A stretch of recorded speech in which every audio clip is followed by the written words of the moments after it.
Okay, greetings everyone. Welcome to Gerard Black in the Philippines with the truth. I want to welcome you to my channel, all my subscribers, all my peaches, triggers, lovers, haters, commenters, and scallywags. Each one of you, I want to welcome to my channel. I have this one icon that is from InShot, and it always comes on, and the little ink god hides the acknowledgement that my phone is recording, that little red dot. So, Murphy's Law, so early, so early. So yeah, what I want to do is I just want to kick it with you for a little bit. Let's talk about families. I know for me, wherever I went in the world, I always found a family that adopted me. You know, like if I was in the South, I would find out where the soul food restaurant was on the black side of town, or whatever. And there would be an old woman who liked me and invited me to her home, and she became like mom. So her daughter, her and I ended up going out with, and her son was tragically killed. No, his girlfriend was tragically killed when they were sleeping together. When her husband came in and shot her, not him. This in San Jose, very bizarre. But anyway, I stayed with the family, for decades, acknowledging one another until she passed away. Her name was Susie. So anyway, even Russian, Ukrainian, with Nina. I know you always see me say Nina. We love you, Nina, like this. And here in the Philippines, in the various areas that I lived in, there was always a family who kind of adopted me. Who invite me to things. At this time, I'm gradually learning the culture. The holidays and things that they do, and when to celebrate, and I get invited, and I would go, because it was I guess just kind of getting out at that time, and so those families, rather if it was in Cebu, or rather if it was in Superland, or rather it was in Bacon, Avalon, I consider myself still having families there. People who I miss, people who love me, and people who love seeing me. I mean, my God, there's nothing, more precious to me when someone says, Gerard, or Onyx, so happy to see you, a long time, like this. And, it just kind of acknowledges the type of character that I have possessed, that wears that, hey, uh, that, uh, that people think about me. People miss me, if I might be so arrogant to say, but more so, I miss them. So I throughout my day, throughout my travel, even in Cebu, I still want to see these people. I still want to see these families. I want to invite them to my home. Or I want to let them know that I still love them.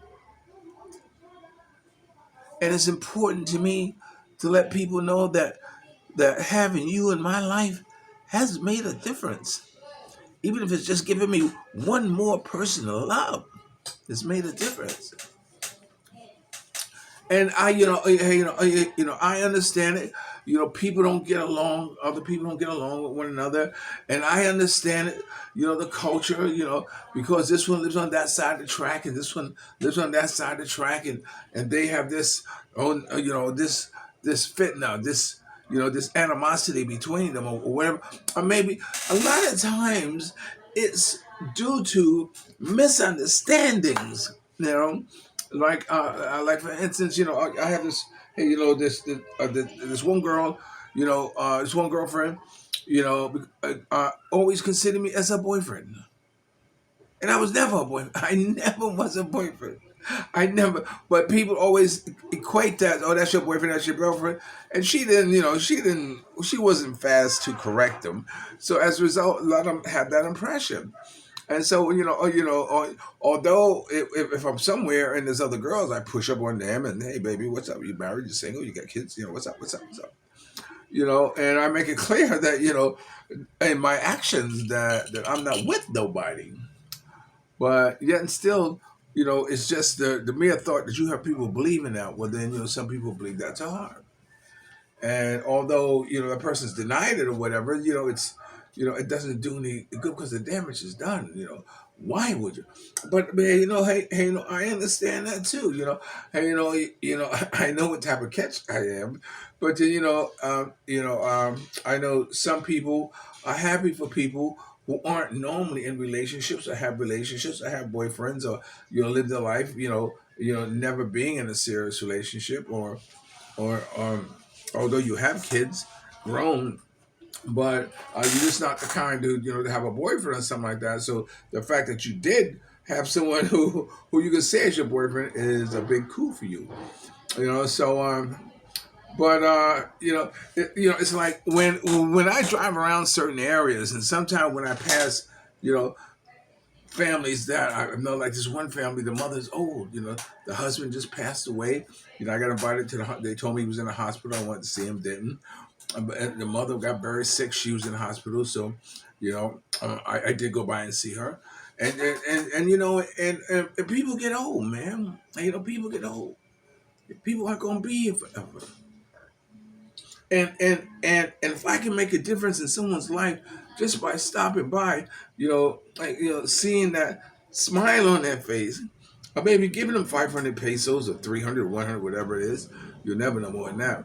But and making a difference in their life, I want to. That's me. That's who I am, man. I love helping people. I love people loving me. I guess you might say.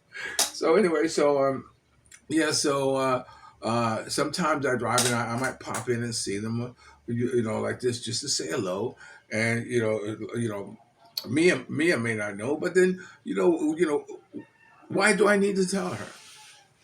Do you think I'm holding something against her? Do you think that's being unfaithful and untrue or anything like that? No, no, no. It's just that if it doesn't bother you, knowing that it doesn't happen, so why should I tell you something that's going to bother you, because it happened? Follow what I'm saying? So sometimes just no, it's cool, man. It's cool.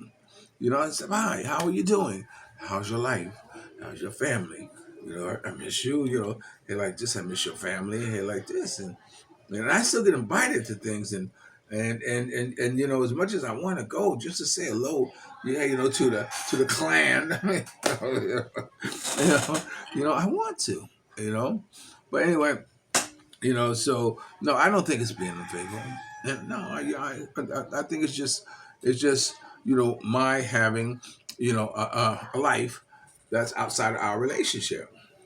That life is not affecting our relationship.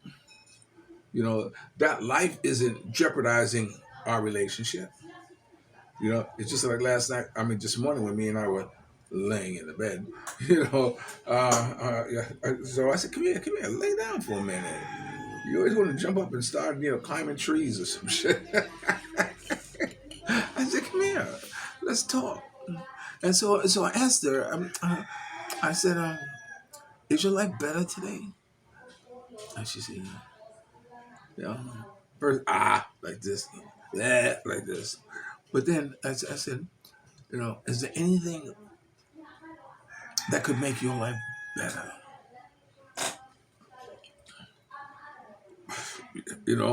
I'm putting it out there, but you see, when you're dealing with someone in a third world country, you know, they don't know what it is that they're missing, what it is that what they might want, or what have you, unless they see it, something come across the screen on Sharpie. Oh, I want that. Now, like I said, we got a vacuum cleaner.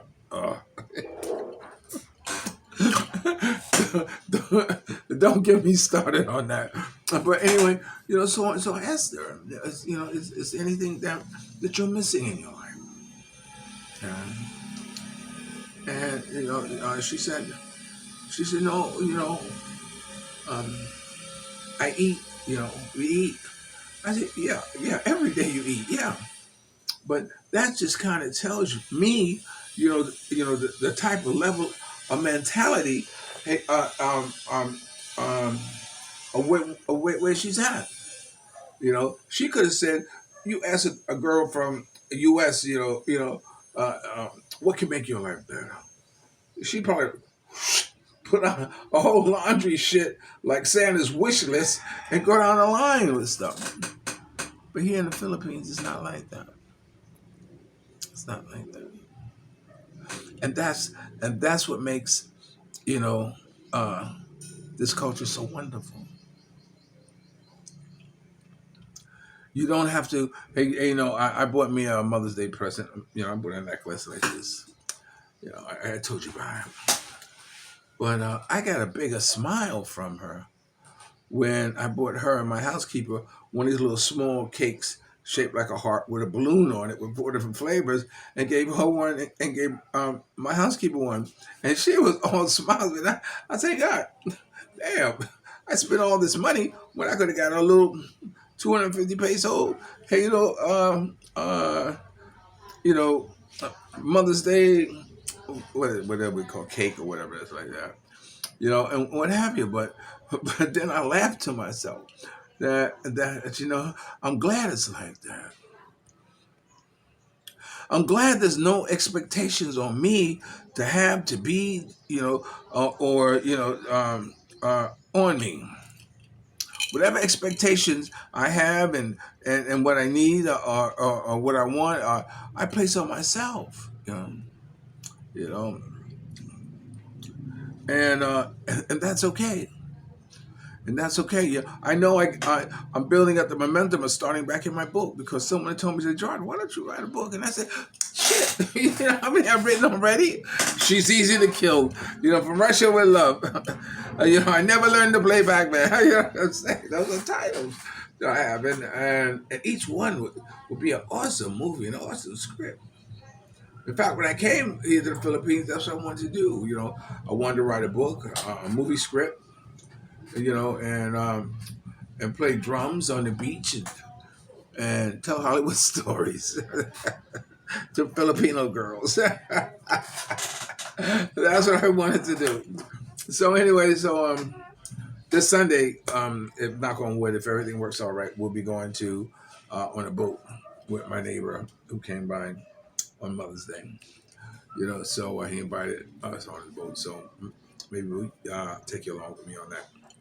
All right. So I just want to just throw something in here for this morning. Um, things are going good. You know,